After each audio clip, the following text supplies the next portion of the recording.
Saviez-vous que Machiavel a identifié cette vulnérabilité psychologique féminine si puissante que, si vous les comprenez correctement, vous pouvez littéralement prédire chaque mouvement qu'elle s'apprête à faire avant même qu'elle ne le fasse? Tandis que 99% des hommes continuent de deviner et de supplier comme s'ils jouaient à la loterie. Ceux qui connaissent ces schémas psychologiques ont un contrôle quasi surnaturel sur la dynamique de n'importe quelle relation. Ce ne sont pas de simples observations, frérot. Ce sont des vulnérabilités neurologiques si profondes qu'elles sont câblées dans leur cerveau depuis des milliers d'années. Et quand vous apprenez à les identifier et à les utiliser correctement, elle va sentir que vous pouvez lire dans ses pensées. La première faiblesse contrôle 80% de ses décisions quotidiennes, et elle ne le sait même pas. La septième est si dévastatrice qu'elle peut transformer la femme la plus froide en quelqu'un de complètement obsédé par vous en moins de 2 semaines. Êtes-vous prêt à connaître des secrets que les psychologues facturent des milliers de dollars pour révéler? Alors, restez jusqu'à la fin, parce que ce qui va suivre va changer votre façon de comprendre les femmes pour toujours. Avant de vous révéler la première faiblesse, j'ai besoin que vous compreniez quelque chose de crucial. Machiavel n'était pas seulement un stratège politique, c'était un maître observateur de la nature humaine. Et ce qu'il a découvert il y a 500 ans reste tout aussi valide aujourd'hui parce que la psychologie féminine n'a pas changé. Les robes sont différentes, les applications sont nouvelles, mais les instincts les plus profonds restent exactement les mêmes. La première faiblesse psychologique est son addiction totale à la narration romantique. Laissez-moi vous expliquer quelque chose qui va vous faire exploser le cerveau. Chaque femme, sans exception, vit à l'intérieur d'un film qu'elle est en train d'écrire elle-même dans sa tête. Depuis qu'elle est petite, elle a consommé des milliers d'heures de romans, de films romantiques, de chansons d'amour, d'histoires Instagram. Tout ce contenu ne l'a pas seulement divertie, il a littéralement programmé son cerveau pour chercher certains schémas spécifiques dans ses relations. Voici l'astuce que Machiavel aurait utilisée. Elle ne tombe pas amoureuse de vous en tant que personne réelle, elle tombe amoureuse de la manière dont vous correspondez bien au rôle principal de son film mental. Et le mec qui comprend ça a un pouvoir presque injuste. Parce que quand vous savez quel genre d'histoire elle recherche, vous pouvez devenir exactement le protagoniste que son esprit attend. La plupart des hommes commettent l'erreur d'être complètement prévisibles et linéaires. Ils vont au rendez-vous, paient l'addition, sont gentils, envoient bonne journée tous les jours. Ils croient qu'ils font tout bien, mais frérot, ils jouent le rôle de l'ami ennuyeux, pas du protagoniste romantique. Les histoires romantiques qu'elles consomment ont quelque chose en commun. Le protagoniste a toujours du mystère, il a toujours plusieurs facettes. Il y a toujours de la tension émotionnelle, il y a toujours des moments d'incertitude avant le grand moment romantique. Voici la stratégie machiavélique. Transformez chaque interaction en une mini-scène de film. Ne lui dites pas tout immédiatement. Créez des pauses dramatiques. Ne soyez pas totalement disponible. Créez des moments d'absence qui génèrent de la tension.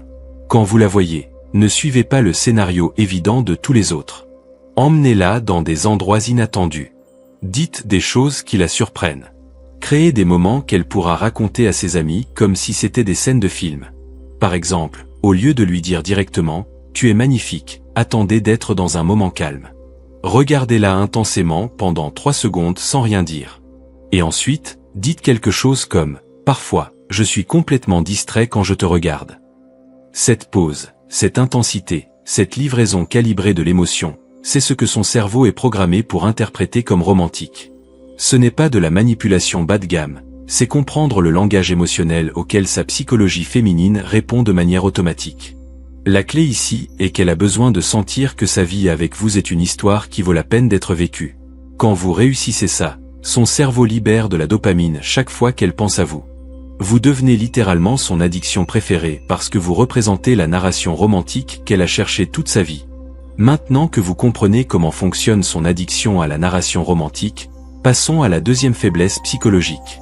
Et celle-ci est si puissante que les publicitaires et les vendeurs les plus performants du monde l'utilisent pour vider les portefeuilles. Ça s'appelle le biais de confirmation émotionnelle. Et frérot, quand vous comprenez comment ça fonctionne, vous pouvez littéralement faire en sorte qu'elle voie en vous exactement ce que vous voulez qu'elle voie. Voici la science derrière cela. Le cerveau féminin est conçu pour chercher des schémas émotionnels et ensuite trouver des preuves qui confirment ces schémas. Une fois qu'elle se forme une première impression sur vous, son cerveau va filtrer toute nouvelle information pour qu'elle corresponde à cette impression initiale. Si elle décide que vous êtes fiable, elle va ignorer les signaux qui contredisent cela. Si elle décide que vous êtes intéressant, elle va interpréter même vos commentaires les plus simples comme profonds. Le problème est que la plupart des hommes perdent cette bataille dans les 5 premières minutes. Ils arrivent avec une énergie de besoin, posent trop de questions, se montrent trop disponibles et boum. Son cerveau les catalogue comme basse qualité ou désespérés. Et une fois que cette étiquette mentale est collée, il est presque impossible de l'enlever. Voici ce que Machiavel ferait différemment. Il contrôlerait obsessionnellement les 30 premières minutes de toute interaction parce qu'il sait que c'est là que se forme l'impression qui filtrera tout le reste. Dans ces premiers moments critiques, votre objectif n'est pas de l'impressionner avec des mots. C'est de créer une présence que son cerveau catalogue comme de haute valeur. Cela signifie que quand vous la rencontrez, vous n'arrivez pas avec l'énergie d'un quémandeur essayant de la convaincre que vous êtes génial. Vous arrivez avec l'énergie de quelqu'un qui connaît déjà sa valeur et qui est simplement en train d'évaluer si elle est intéressante. Vous parlez 20% moins que la normale. Vous posez moins de questions qu'elle. Vous maintenez un contact visuel sans avoir besoin de le remplir avec des mots. Votre langage corporel est détendu, mais occupant de l'espace, jamais recroquevillé ou apologétique. Et voici l'astuce la plus puissante. Vous plantez des graines spécifiques dans son esprit durant cette première interaction, que vous confirmerez ensuite par vos actions. Par exemple, vous mentionnez nonchalamment que vous accordez beaucoup de valeur à votre temps et que vous ne le partagez qu'avec des gens qui en valent vraiment la peine. Ensuite, quand vous n'êtes pas immédiatement disponible pour elle, son cerveau ne l'interprétera pas comme un désintérêt. Il l'interprétera comme une cohérence avec ce que vous avez dit. Vous confirmez l'image d'homme sélectif que vous avez plantée depuis le début. Ou vous mentionnez que les conversations superficielles vous ennuient et que vous aimez les gens qui ont une vraie profondeur. Ensuite, lorsque vous aurez des conversations plus profondes, son cerveau pensera « Il est exactement comme il a dit qu'il était.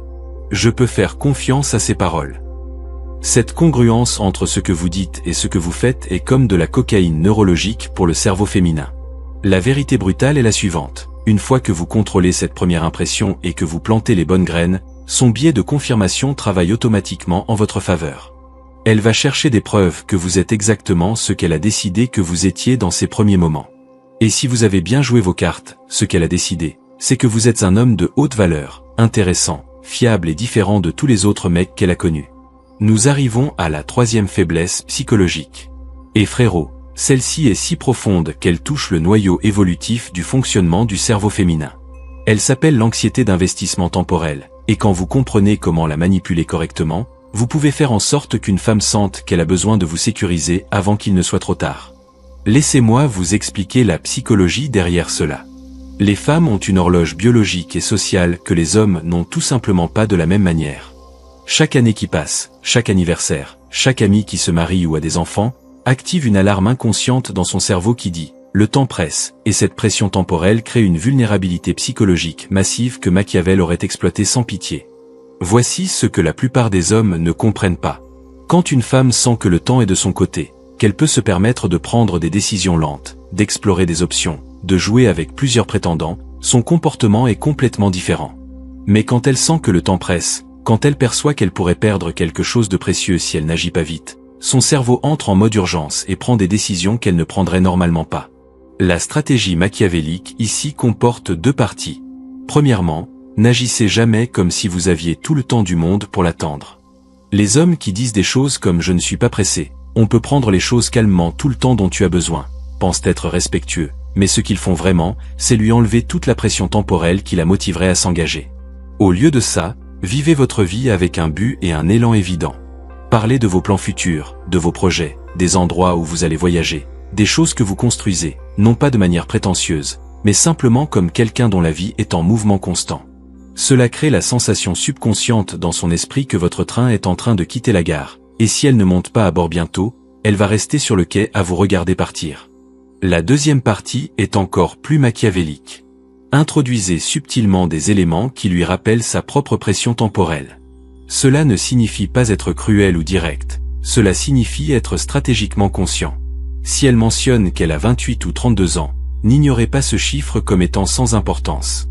Plus tard, dans une autre conversation, mentionnez nonchalamment que vous admirez les femmes qui savent ce qu'elles veulent dans la vie et ne perdent pas de temps dans des relations qui ne mènent nulle part.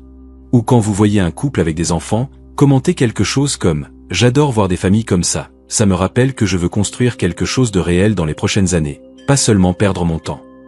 Ces graines plantées à des moments stratégiques activent son anxiété d'investissement temporel de manière subconsciente. Son cerveau commence à faire des calculs sans qu'elle s'en rende compte consciemment.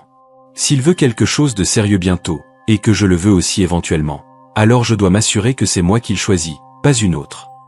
Et voici l'astuce la plus puissante. Quand elle commence à montrer des signes qu'elle veut plus d'engagement ou définir la relation, ne cédez pas immédiatement. Donnez-lui un petit peu, mais pas tout. Dites-lui que vous aimez la direction que prennent les choses, mais que vous avez besoin de voir certaines qualités chez une femme avant de vous engager complètement. Cela fait 2 choses. Premièrement, vous lui donnez assez de validation pour la garder accrochée. Deuxièmement, vous créez un cadre où c'est maintenant elle qui essaie de prouver qu'elle mérite votre engagement, en investissant son énergie à vous prouver sa valeur. Cette inversion des rôles, où elle poursuit votre approbation au lieu que ce soit vous qui mendiez la sienne, est le résultat direct de la manipulation correcte de son anxiété d'investissement temporel. Et une fois que vous réussissez ça, frérot, le jeu a complètement basculé en votre faveur. Passons maintenant à la 4e faiblesse psychologique, et celle-ci est si controversée que beaucoup ne veulent pas admettre son existence. Mais Machiavel n'avait pas de temps pour la rectitude politique. Il opérait sur des vérités brutales, et la vérité brutale est que les femmes ont une addiction psychologique au drame émotionnel que la plupart des hommes ne comprennent tout simplement pas. Avant que vous pensiez que je dis que les femmes sont folles ou irrationnelles, laissez-moi vous expliquer la neuroscience derrière cela. Le cerveau féminin traite les émotions de manière beaucoup plus intense que le cerveau masculin.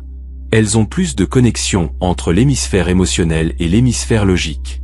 Cela signifie que pour une femme, ressentir des émotions intenses n'est pas une distraction de la vie réelle, c'est la vie réelle. Et voici l'astuce qui change tout.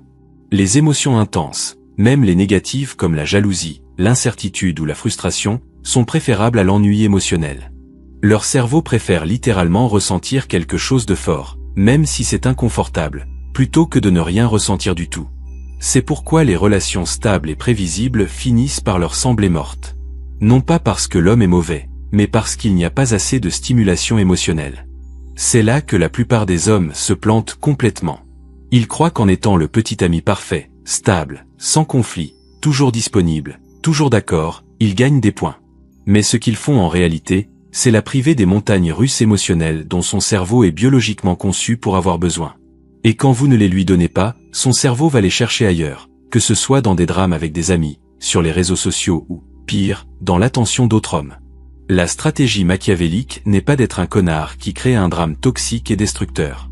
C'est d'être le maître qui calibre intentionnellement les vagues émotionnelles. Pensez-y comme un DJ qui contrôle l'énergie de la piste de danse. Parfois, vous montez le volume, parfois vous le baissez, parfois vous créez de la tension avant de lâcher le drop que tout le monde attendait. En termes pratiques, cela signifie que vous introduisez une variation émotionnelle stratégique dans la relation.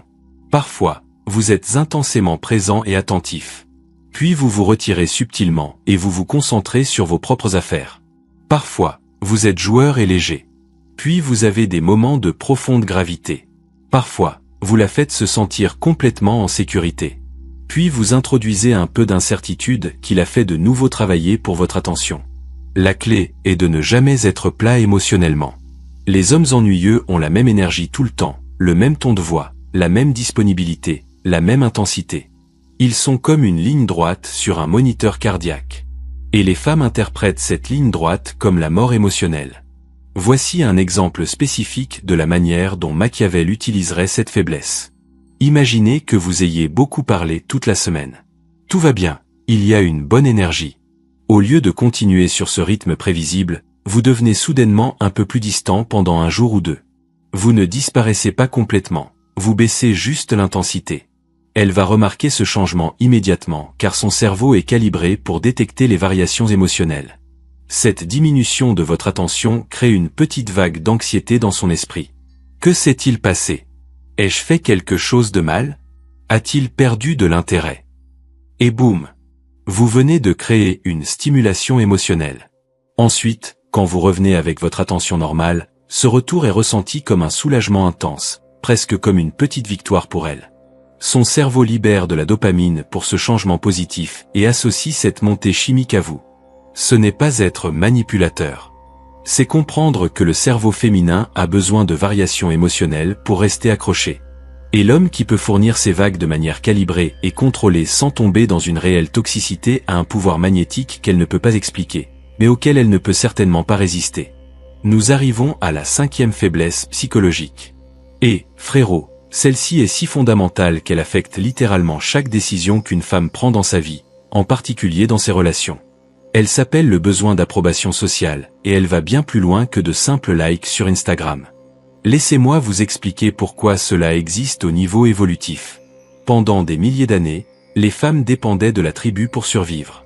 Être exclu du groupe social signifiait une mort quasi certaine. Par conséquent, leur cerveau a développé une hypersensibilité massive à ce que les autres pensent d'elles, en particulier les autres femmes. Cette programmation ne s'est pas effacée simplement parce que nous vivons maintenant dans des villes modernes. Elle est toujours là, opérant en arrière-plan, influençant chaque décision qu'elle prend. Voici le pouvoir que cela vous donne. Une femme ne vous évalue pas seulement en tant qu'individu, elle vous évalue dans le contexte de la façon dont son cercle social vous percevrait. Que diraient ses amis? Que penserait sa famille? De quoi aurait-elle l'air sur les réseaux sociaux avec vous? Toutes ces considérations sociales ont autant de poids que son attirance personnelle pour vous, parfois même plus. La plupart des hommes perdent cette bataille parce qu'ils ne comprennent pas qu'ils sont évalués sur de multiples dimensions sociales simultanément. Ils croient qu'il suffit de rendre la femme heureuse, mais ils ne réalisent pas qu'elle a aussi besoin que son choix de partenaire la mette en valeur face à sa tribu sociale. Voici la stratégie machiavélique qui change tout. Ne travaillez pas seulement à l'impressionner elle, travaillez stratégiquement sur la façon dont son cercle social vous perçoit. Cela ne signifie pas être faux, cela signifie être socialement calibré et conscient que vous êtes sur une scène plus grande qu'il n'y paraît. Quand vous l'emmenez dans des endroits, choisissez des lieux qui sont visuellement attrayants pour les photos, non pas parce que vous êtes superficiel, mais parce que vous comprenez qu'elle voudra documenter sa vie avec vous sur les réseaux sociaux. Ces photos ne sont pas seulement des souvenirs, ce sont des déclarations sociales qui disent à sa tribu: regardez la vie intéressante que j'ai avec cet homme. Quand vous rencontrez ses amis, n'essayez pas de les impressionner directement. Au lieu de cela, soyez l'homme qui la fait briller devant elle. Racontez des histoires où elle est la star. Mentionnez des choses que vous admirez chez elle.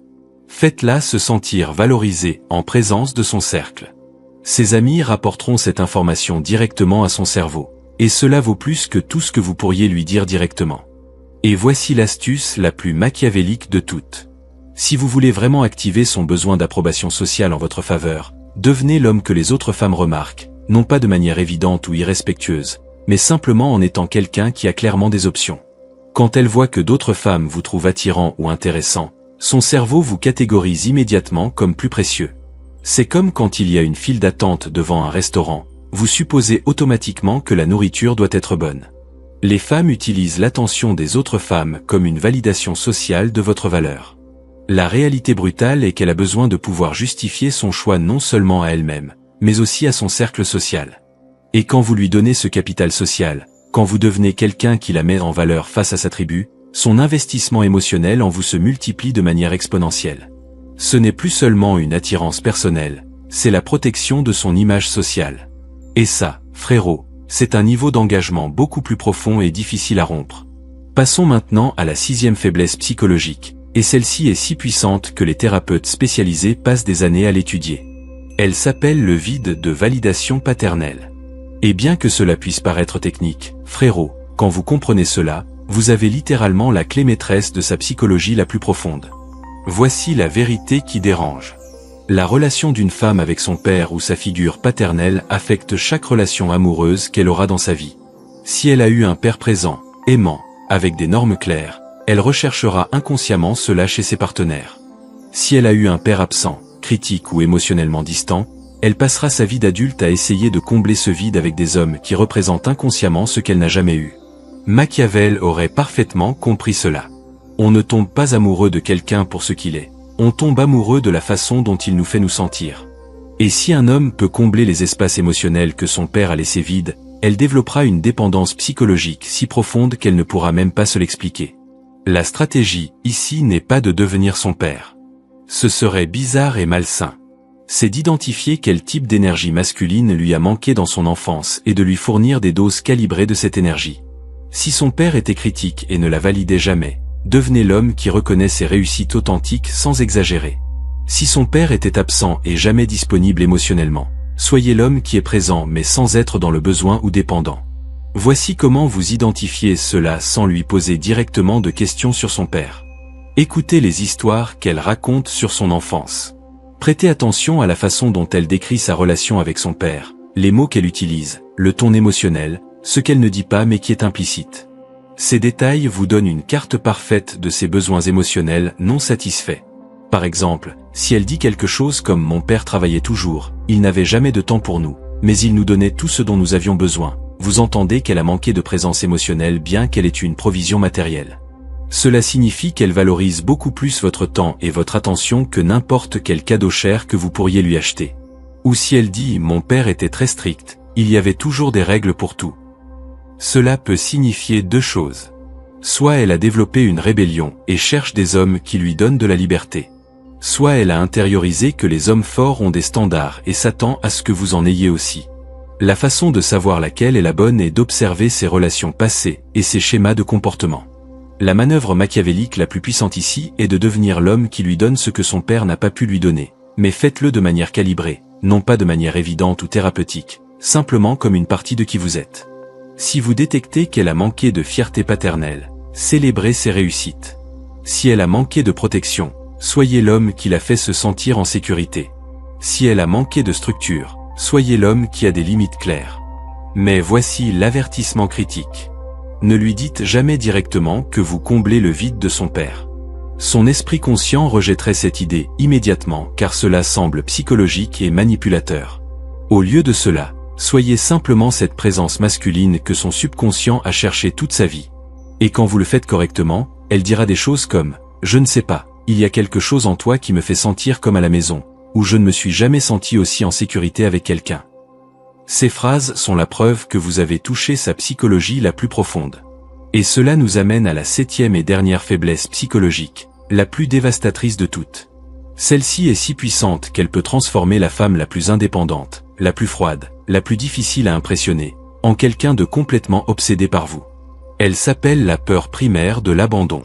Et frérot, quand vous apprenez à toucher cette peur de manière calibrée, vous avez un pouvoir qui fait peur. Laissez-moi vous expliquer pourquoi cette peur existe. Au niveau évolutif, les femmes qui étaient abandonnées par leur partenaire avaient des taux de survie terriblement bas. Élever des enfants seuls dans des environnements primitifs était presque impossible.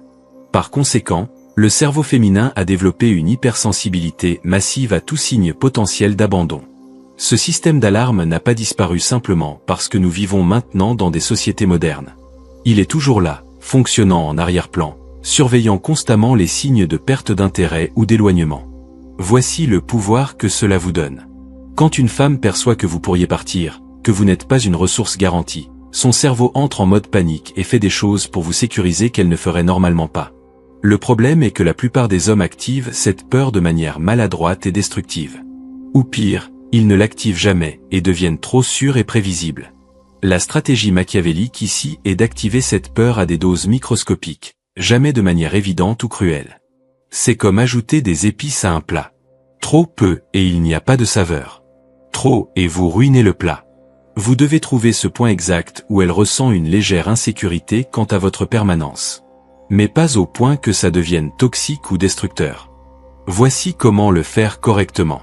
Premièrement, ne vous déclarez jamais complètement disponible ou engagé trop rapidement. Même lorsque vous êtes déjà sûr d'elle, gardez un peu de mystère sur vos sentiments. Quand elle demande « qu'est-ce qu'on est ?» ou « où est-ce que ça va ?», ne lui donnez pas de réponse complètement définie. Dites des choses comme « j'aime beaucoup la direction que nous prenons, je veux continuer à te connaître plus profondément ». C'est positif, mais ce n'est pas un engagement total. Et cette ambiguïté maintient actif son système d'alerte sur l'abandon potentiel. Deuxièmement, maintenez votre vie indépendante active même lorsque vous êtes dans une relation sérieuse. Continuez à avoir vos projets, vos amis, vos centres d'intérêt, qui ne l'incluent pas. Ce n'est pas être égoïste, c'est maintenir l'attention psychologique dont son cerveau a besoin pour continuer à vous valoriser. Quand elle perçoit que vous avez une vie complète qui existe avec ou sans elle, sa peur de l'abandon lui dit qu'elle doit continuer à faire des efforts pour garder votre attention.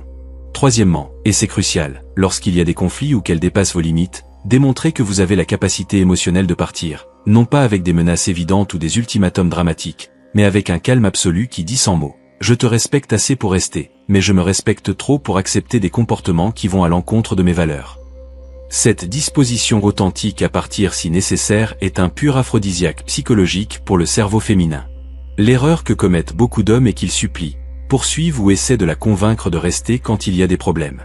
Cela tue complètement toute peur de l'abandon qu'elle pourrait avoir car vous lui démontrez que vous êtes incapable de partir, que vous avez plus besoin d'elle qu'elle n'a besoin de vous. Et une fois qu'une femme réalise cela, frérot, vous avez perdu tout le pouvoir dans la relation. La manœuvre de maître est de combiner toutes ces 7 faiblesses en une stratégie psychologique intégrée. Vous utilisez son besoin de narration romantique pour créer des expériences mémorables. Vous tirez parti de son biais de confirmation en plantant les bonnes graines dès le début. Vous activez son anxiété temporelle pour qu'elle ressente l'urgence de vous sécuriser. Vous fournissez un drame émotionnel calibré pour la maintenir stimulée. Vous devenez quelqu'un qui la met en valeur socialement. Vous comblez les vides que son père a laissés.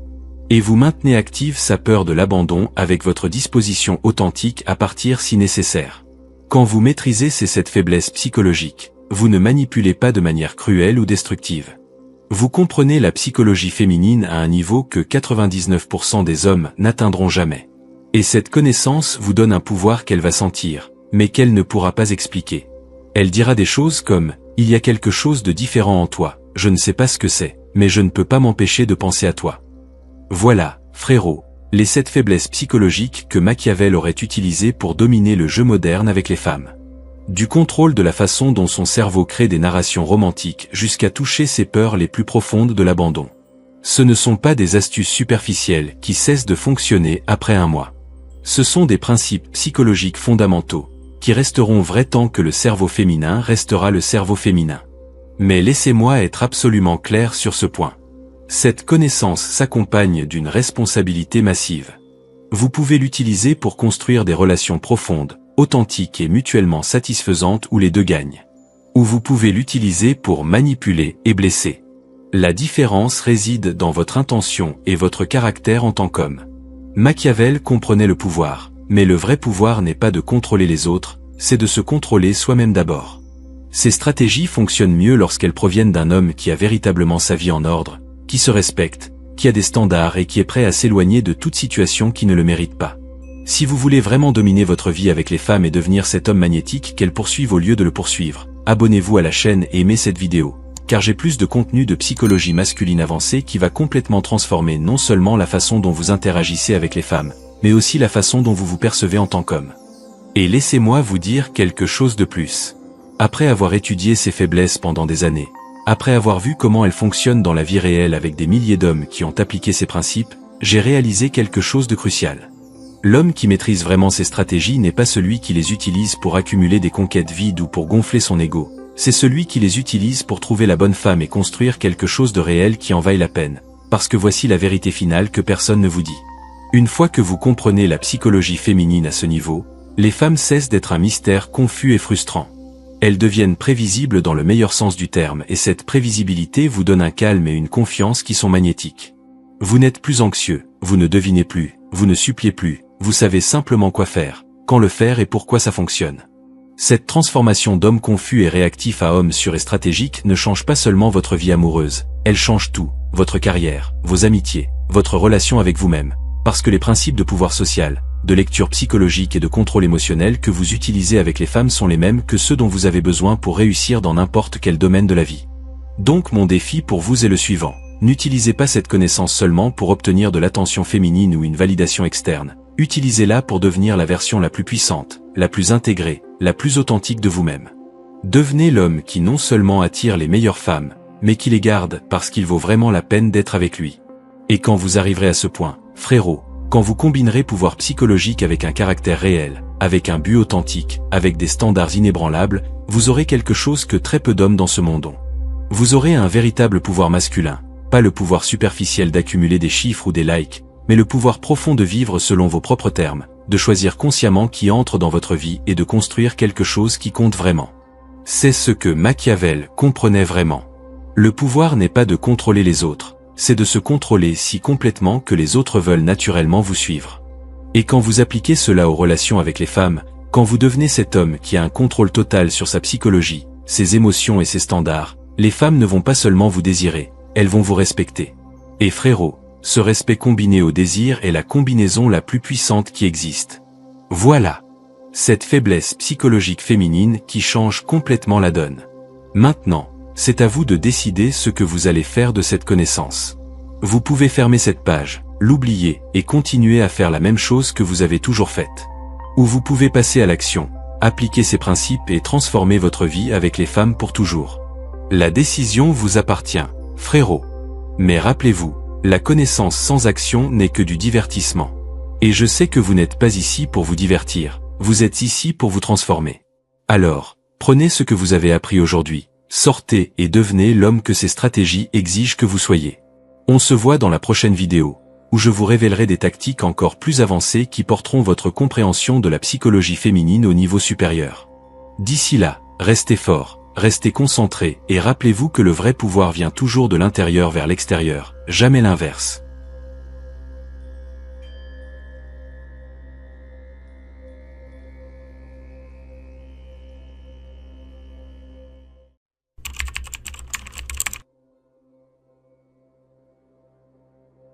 Il existe des secrets si dangereux qu'ils ont été ensevelis durant des siècles.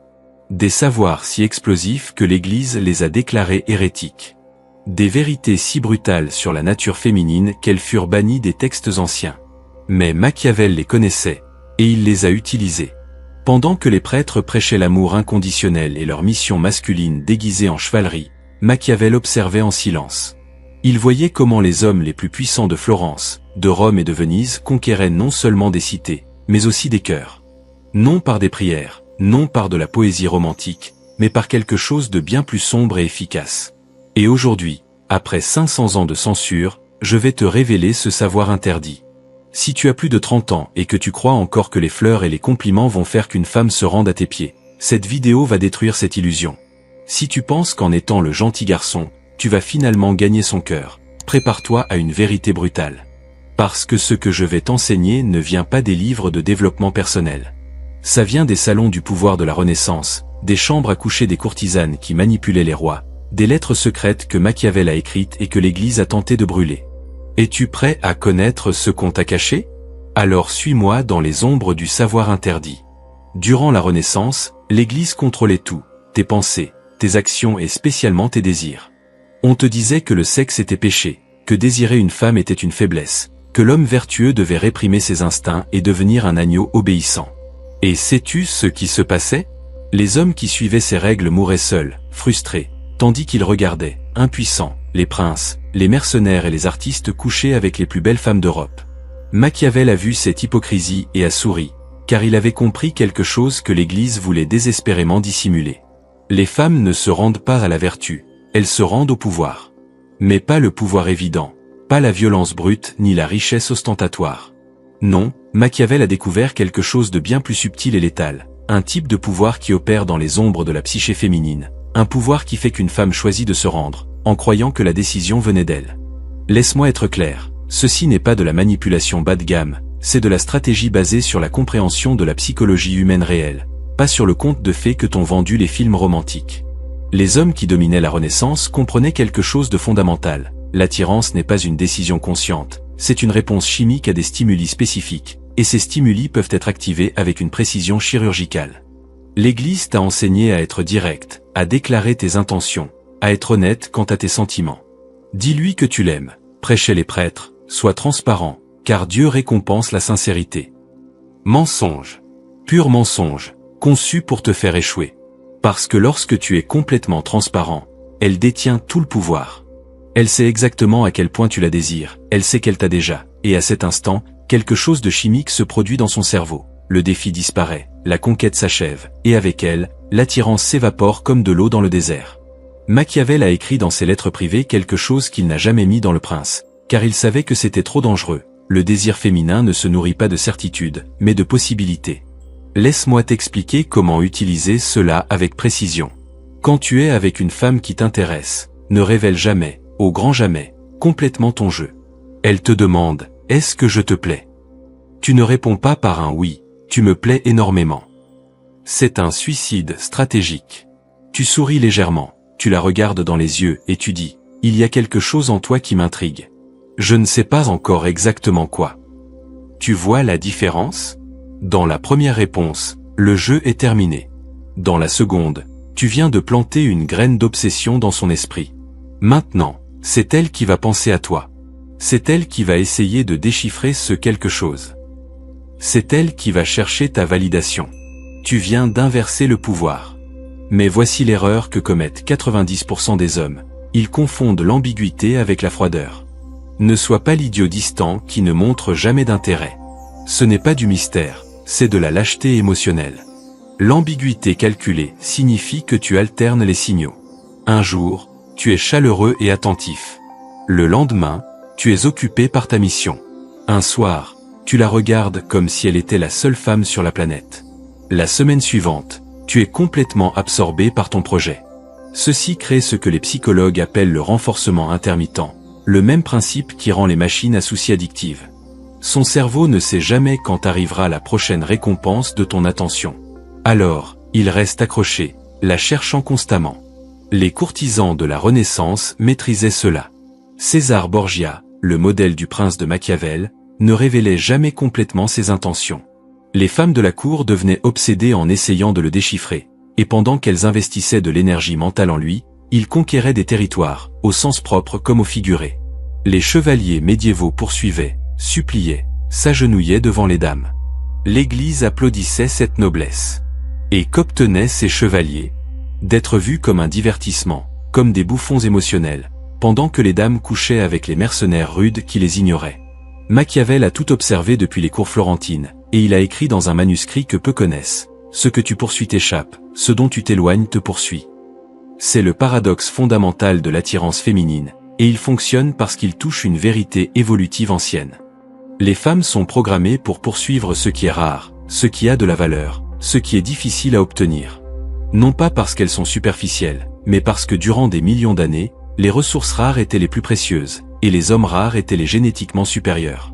Un homme qui est toujours disponible signale inconsciemment qu'il n'a pas d'option, qu'il n'est pas occupé à bâtir des empires, que sa vie tourne autour d'elle. Et ça, mon ami, c'est répulsif à un niveau biologique. Alors, comment appliquer la retraite stratégique sans devenir un lâche qui fuit? Comme ceci, vous sortez ensemble. Les choses se passent bien. Il y a de l'alchimie. Elle s'attend à ce que tu intensifies, que tu fasses pression pour plus d'engagement, que tu envoies des messages toute la journée. Et juste à ce moment, quand elle attend l'avancée, tu recules. Tu ne disparais pas complètement. Ce serait de la lâcheté. Mais tu réduis ta disponibilité de 30%. Tu réponds plus tard. Tu sors avec des amis.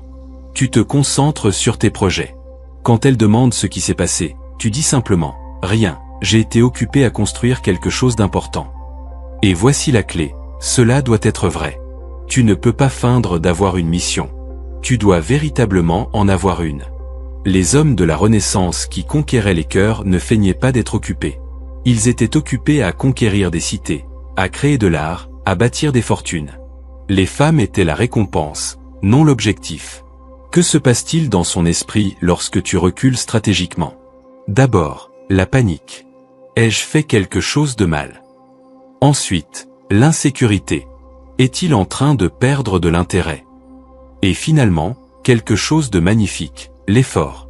Soudain, c'est elle qui initie les conversations. C'est elle qui suggère des sorties. C'est elle qui cherche ton attention. Tu l'as poussée à poursuivre. Et ce qu'une femme poursuit, elle le valorise. Ce qu'on lui donne facilement, elle le méprise. Un exemple réel des cours italiennes. Il y avait un diplomate florentin que Machiavel a connu. Cet homme a conquis la maîtresse d'un duc non pas en la poursuivant, mais en étant le seul homme de la cour qui ne la poursuivait pas. Tandis que les autres nobles lui envoyaient des poèmes et des cadeaux, il la traitait avec une indifférence polie. Elle, habituée à l'adoration, fut déconcertée. Et cette perplexité se transforma en obsession.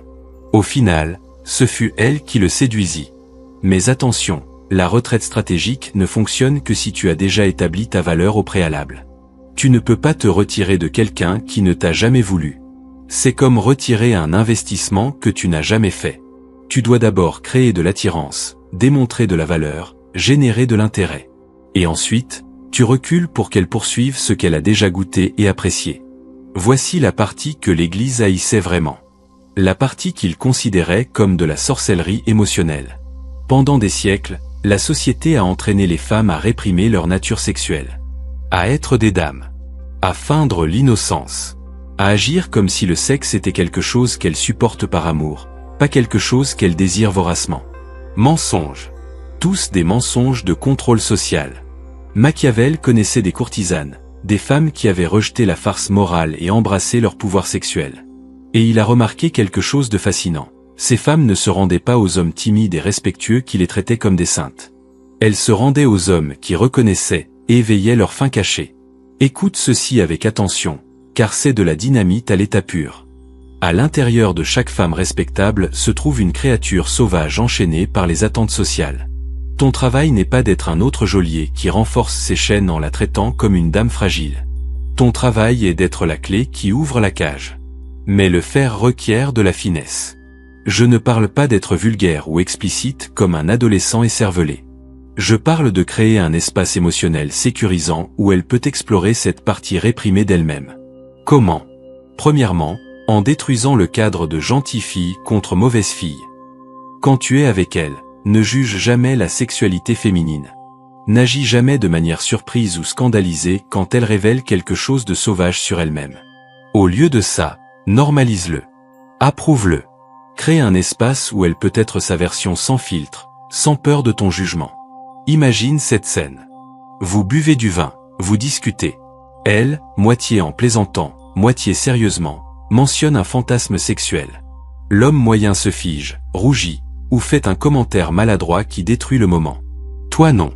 Tu la regardes avec un intérêt sincère et tu dis quelque chose comme « c'est fascinant ». Je trouve toujours que les femmes les plus intéressantes ont une vie intérieure bien plus riche que ce que la société leur permet de montrer. Tu vois ce que tu viens de faire? Tu ne l'as pas jugée. Tu ne t'es pas scandalisé. Tu ne l'as ni mise sur un piédestal, ni fait descendre de celui-ci. Tu as simplement reconnu sa complexité humaine. Et à ce moment-là, elle a ressenti quelque chose de très rare, une acceptation totale. Deuxièmement, en utilisant le langage de l'insinuation. Ne parle pas explicitement de sexe comme un adolescent désespéré. C'est vulgaire et ça tue l'attirance. Au lieu de ça, crée de la tension sexuelle avec de l'ambiguïté.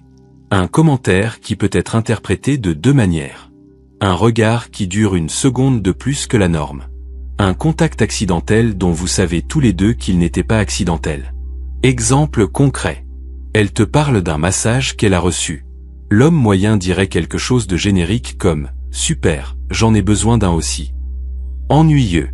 Toi, au contraire, tu la regardes droit dans les yeux et tu dis « Il y a quelque chose d'incroyablement vulnérable à laisser quelqu'un toucher ton corps avec intention. Ça demande de la confiance. » Pause. Toi, tu fais confiance facilement. Tu viens de transformer une conversation banale sur les massages en une conversation chargée sexuellement, sans mentionner le mot sexe une seule fois. Maintenant, vous pensez tous les deux au toucher, à la confiance, à la vulnérabilité. La tension vient de se multiplier par 10. Les maîtres de la Renaissance appelaient cela la danse des voiles. Tu ne révèles jamais complètement, mais chaque mouvement suggère ce qui se trouve en dessous. Chaque mot a un double sens. Chaque regard est une promesse sans parole. Tu es en train de créer un monde secret entre vous deux. Un monde où les règles sociales ne s'appliquent pas. Où elle peut être qui elle est vraiment sans conséquence.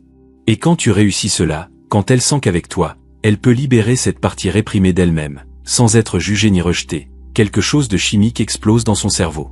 Ocytocine. Dopamine. Addiction.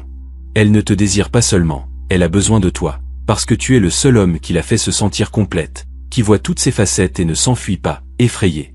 C'est ça, la véritable reddition, pas physique, psychologique. Les hommes faibles traitent toutes les femmes de la même manière. Ils ont une formule, fleurs, dîner, compliments génériques. C'est comme utiliser le même discours politique dans chaque ville sans tenir compte de ce que chaque audience veut vraiment entendre. Machiavel enseignait aux diplomates florentins, étudie ta cible. Découvre ce qui la motive. Et présente-toi comme la personnification de ce désir. Avec les femmes, c'est identique. Chaque femme a un vide émotionnel unique. Un besoin non satisfait. Un fantasme secret sur qui elle veut être et comment elle veut vivre. Certaines femmes ont été élevées dans des environnements chaotiques et aspirent à la stabilité. D'autres ont grandi dans des cages dorées et aspirent à l'aventure. Certaines ont été dominées toute leur vie et cherchent la liberté. D'autres ont eu trop de liberté et aspirent secrètement à la structure, à la direction, voire à être dominées par quelqu'un de plus fort. Ton travail est simple, mais requiert de l'intelligence sociale. Observe. Écoute vraiment. Déduis ce qu'elle recherche au-delà de ces mots superficiels. Comment identifier son besoin profond? Prête attention à ce qu'elle critique. Si elle se plaint toujours des hommes instables, elle aspire à la stabilité. Si elle critique les hommes ennuyeux et prévisibles, elle aspire à l'aventure et à la passion. Si elle parle constamment de liberté et d'indépendance, elle a probablement eu une enfance contrôlante et cherche un espace pour respirer. Mais voici la partie qui exige de la maîtrise. Ne feins pas d'être quelqu'un que tu n'es pas. C'est insoutenable et pathétique. Les femmes ont un radar pour détecter la fausseté. Au lieu de cela, mets l'accent sur les aspects authentiques de ta personnalité qui résonnent avec ses besoins profonds. Si elle aspire à l'aventure, ne prétends pas être un alpiniste si tu es comptable. Mais montre-lui ton côté spontané, tes voyages passés, ta disposition à prendre des risques calculés dans ta carrière. Raconte-lui cette fois où tu as quitté un emploi sûr pour entreprendre. Ce voyage improvisé que tu as fait. Ta philosophie selon laquelle la vie est trop courte pour la médiocrité. Si elle aspire à la stabilité après une vie chaotique, ne cache pas ton côté discipliné. Montre-lui ta routine matinale, ton plan financier, ta vision claire de l'avenir. Qu'elle voie que tu as ta vie en ordre. Que tu es un port sûr dans un monde de tempêtes. Si elle aspire à être vue intellectuellement parce que les hommes ne se sont intéressés qu'à son physique, défie ses idées. Débat avec elle. Recommande-lui des livres. Fais-la réfléchir. Traite-la comme une égale intellectuelle, non comme un joli trophée. Tu deviens le miroir parfait de ce qu'elle cherche. Non pas le faux miroir qui reflète ce que tu crois qu'elle veut. Le vrai miroir qui amplifie les aspects véritables de toi qui résonnent avec son âme. Les grands séducteurs de la Renaissance étaient des caméléons psychologiques. Non pas parce qu'ils étaient faux, mais parce qu'ils étaient multifacettes et savaient quelle facette montrer à chaque personne. Laurent de Médicis était poète avec les femmes artistiques, il était stratège avec les ambitieuses, il était protecteur avec les vulnérables, mais il était toujours le même. Il ne faisait que souligner différents aspects authentiques de sa personnalité. Et quand une femme voit en toi la réponse à son aspiration la plus profonde, quand elle sent qu'elle a enfin trouvé ce qu'elle a cherché toute sa vie, la résistance s'effondre. La reddition est inévitable, car elle ne se rend pas à un étranger. Elle se rend à son propre désir reflété en toi. Nous arrivons à la partie la plus dangereuse, celle que les inquisiteurs auraient brûlée sur le bûcher. Voici la vérité fondamentale, que la société moderne tente désespérément de cacher. Les femmes ne craignent pas les hommes mauvais. Elles craignent les hommes faibles qui prétendent être bons. Pourquoi ? Parce qu'un homme faible ne peut pas la protéger. Il ne peut la protéger ni des autres hommes, ni des menaces extérieures, ni même d'elle-même lorsqu'elle est irrationnelle. Un homme faible s'effondre sous la pression, il supplie, il se brise. Et une femme sait, instinctivement, que si elle se rend complètement à un homme faible, elle est perdue. Le paradoxe brutal est le suivant. Pour qu'elle se rende complètement, tu dois savoir que tu n'as pas besoin qu'elle se rende. Que tu peux vivre parfaitement sans elle. Que ton bonheur, ta mission, ta valeur en tant qu'homme, ne dépendent pas de son approbation. Donc, pour que la véritable reddition ait lieu, tu dois lui démontrer deux choses simultanément, et c'est l'équilibre le plus difficile à atteindre. Premièrement, que tu es complètement capable de l'abandonner.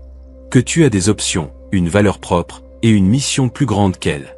Que si elle franchit certaines limites, tu partiras sans regarder en arrière, sans supplication pathétique, sans drame de telenovela.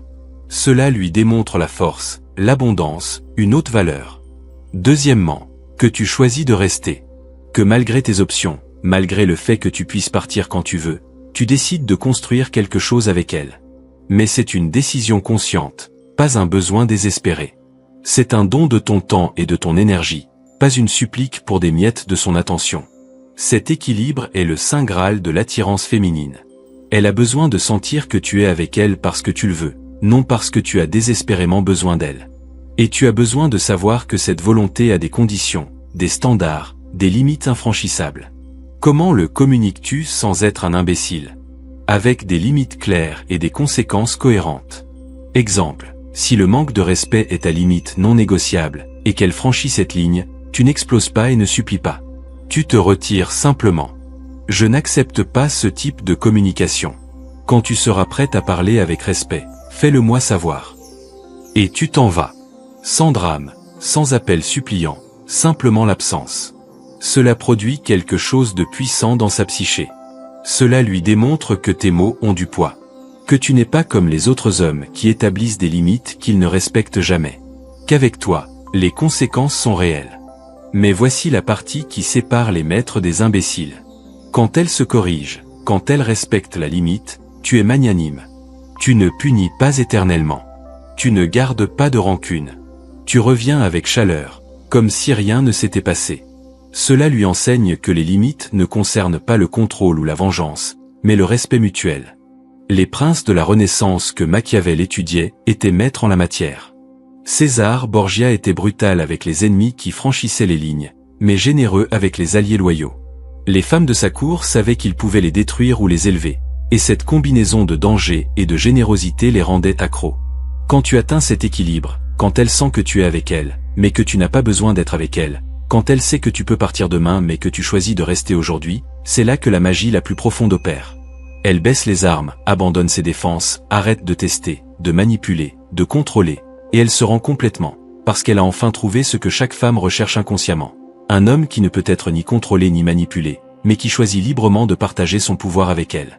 Un homme qui est son égal, pas son sujet. Un homme devant qui elle peut être vulnérable parce qu'elle sait qu'il n'exploitera pas cette vulnérabilité.